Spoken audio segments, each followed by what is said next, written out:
All right, so by special request, we're going to do a really quick tutorial, not so much with Lapis Guides today, but more with how to use data from Lapis Guides to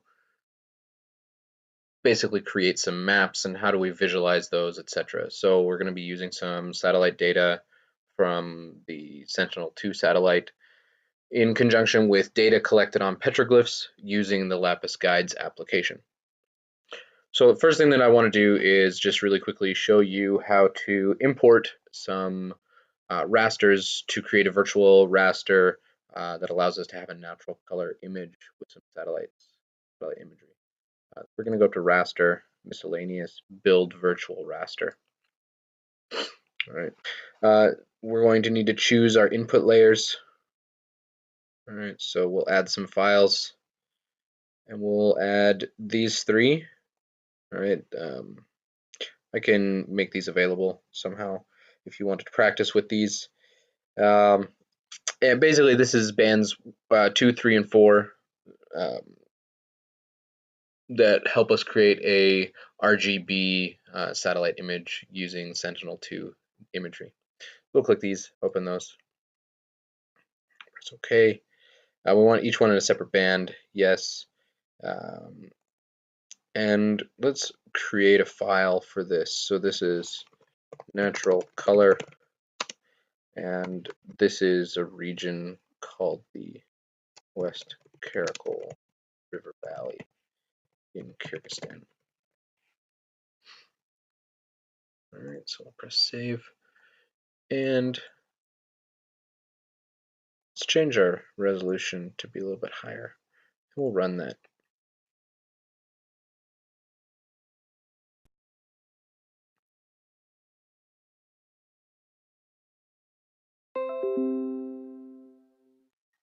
Okay, so this is what it gives us. Because it was in the order that it gave us of 2, 3, 4, we actually don't have an RGB image, we have a BGR image.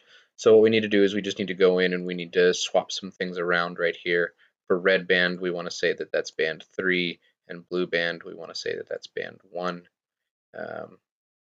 And then we'll also do some value settings here. I like to do the mean plus minus standard deviation of 2.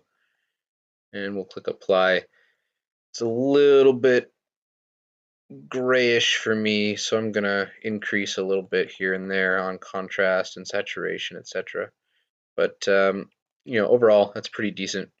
So now we've got a natural color raster of our study area, which is up here. So the next thing we need to do is we need to import some data.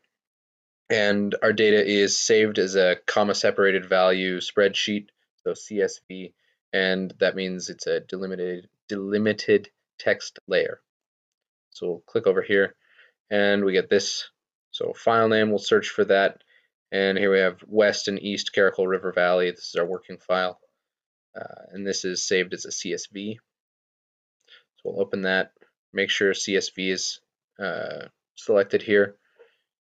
It'll automatically say that this is point coordinates. Hopefully it will automatically say that. And because we have latitude and longitude written here, it's going to automatically input which ones it should be in. And it's going to give us a CRS of 4326, which should be okay for this. So let's just add that in there. We'll close that.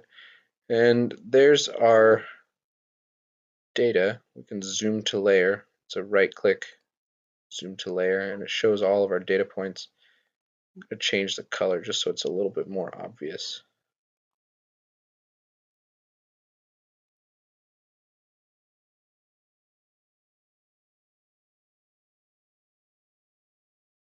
Sure.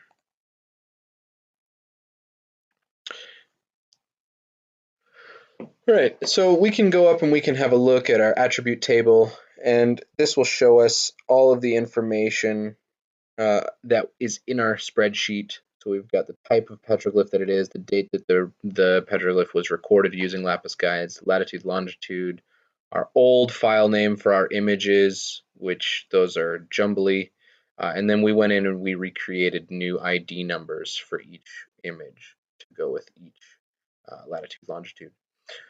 So what we want to do is we want to be able to see our ID number on the map so that we can get a little bit of a better idea of what petroglyphs are where so that we can cross-reference that with our images. So we can double click here and go to labels. Where it says no labels, we want to change that to single labels, and we're going to label that with our ID number. All right, we'll click apply. That'll automatically bring up little labels on everything. Now for some areas, like here, it's pretty decent. You can see them no problem. But for other areas where there's a lot of data really close together, you really have to zoom in pretty far to be able to see each data point with their label. So creating maps with labels on data that's really close together like this is pretty near impossible to have anything clean. So this is really useful for working directly in QGIS with.